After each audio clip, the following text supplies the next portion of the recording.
Hola, Mauro.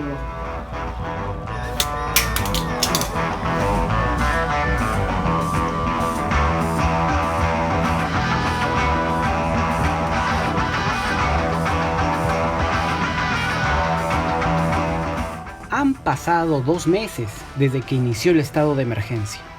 2 meses desde que nuestra vida cambió. Uno de esos cambios se ha dado en nuestra forma de trabajar. La oficina se mudó al hogar y el teletrabajo, o trabajo a distancia, llegó para quedarse. Quien se adaptó con éxito a esta novedosa forma de trabajar es Silvia Olivo, docente universitaria, que ha encontrado en el home office una innovadora forma de elaborar. ¿Cómo le fue al inicio y cómo le va ahora? Ha sido todo difícil, ha sido, como les digo, es un periodo de transición, porque antes salíamos con 2-3 horas antes para poder llegar puntual a los centros de estudio y teníamos una planificación. Cuenta Silvia cómo planifica su día a día sin que termine siendo una desgastante y monótona rutina diaria. De tal a tal hora tengo actividades programadas, uno termina esa programación y después, por decirle, de 2:45 a 3:45 de la tarde tengo libre. En ese tiempo seguir con las actividades de la casa. Hay que ver la parte positiva a todo esto, no le busquemos malas caras o malos problemas que se puedan presentar. Al contrario, estamos ganando día a día porque es algo que se nos ha presentado y nosotros tenemos que enfrentar esa situación. Así como Silvia, muchos han tenido una experiencia exitosa con el teletrabajo, pero otros no tanto. ¿Cuáles son las ventajas y desventajas de laborar en un espacio que no es la oficina? Entre los principales beneficios vamos a encontrar el aumento, el incremento de la productividad y la reducción de los gastos fijos. Pues vamos a ahorrar tanto en comer en la calle, vamos a ahorrar en transporte público o en gasolina, de ser el caso, en costos de parking. No estamos expuestos al estrés de salir al tráfico de la calle y enfrentarnos todos los días o sentir que invertimos mucho tiempo trasladándonos. El teletrabajo también promueve mucho la inclusión social. Pero a todo esto, ¿cómo ven las empresas y los trabajadores este cambio? Una encuesta de ISIL realizada durante la cuarentena señala que el 72% de los trabajadores considera que su productividad se ha mantenido, incluso ha mejorado, aunque un 28% asegura lo contrario. El informe también señala que ahora un 89% de las compañías trabajan de manera remota.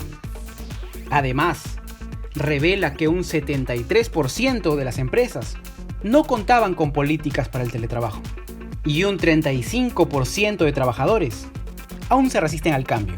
Sin embargo, el 95% considera que el trabajo a distancia debe mantenerse, acabada la crisis. Aunque las ventajas del teletrabajo son evidentes, también hay contratiempos. ¿Cuáles son las desventajas? La más frecuente, según los especialistas, es aquella dificultad de conciliar la vida familiar con el trabajo. ¿Hasta qué momento me dedico a las labores profesionales y a partir de dónde me dedico más también a los temas de la casa? Y esto de estar disponibles en la casa el 100% del tiempo hace pensar de que tenemos que estar disponibles también el 100% para trabajar. Entonces, cuando teletrabajamos, muchas veces perdemos ese balance. Justamente, esa falta de equilibrio se ha convertido en un poderoso cóctel. La abogada Estefanía Cajo halló el equilibrio entre lo laboral y lo personal. Pero, ¿cómo le fue al inicio? Yo vivo sola, yo no tengo hijos, no tengo mascotas y en teoría iba a ser mucho más fácil para mí adaptarme. Las 2 primeras semanas resulta que yo me despertaba y con la pijama me sentaba en la mesa de mi escritorio o a veces hasta en mi cama con mi laptop. Descubría que seguía con la pijama, entonces tenía que bañarme y a veces me terminaba bañando en las madrugadas y resulta que al final de la primera semana me di cuenta que trabajaba más horas estando en mi casa de lo que trabajaba en una oficina. Lamentablemente, si el teletrabajo no está correctamente manejado, puede interferir con el clima familiar, puede perjudicar la relación con la pareja, con los hijos. Y para eso les recomiendo puedan elaborar un horario, ¿no? Un horario donde ustedes mismos también se comprometan a cumplirlo en función a los tiempos que están dedicando al teletrabajo. Por ejemplo, Si tu teletrabajo va a empezar de 8 a 2 de la tarde, entonces en ese horario tu familia también debe conocer ese horario de teletrabajo. Cosa que sí, en ese horario saben que no te pueden interrumpir y puedes tener mucho más tranquilidad para poder teletrabajar con tranquilidad. Pese a existir desde el 2015 el reglamento de la ley que regula el teletrabajo, aún hay muchas dudas entre los empleados. Una de ellas es, ¿los derechos de los trabajadores siguen siendo los mismos? Una persona, por el hecho de ser un teletrabajador, no deja de tener derecho a la compensación por tiempo de servicios o a el descanso vacacional o incluso de tener que realizar aportes previsionales. Teniendo en cuenta que el mundo del teletrabajo es parte de nuestra nueva normalidad, ¿cómo podemos hacer para que esta experiencia sea más agradable?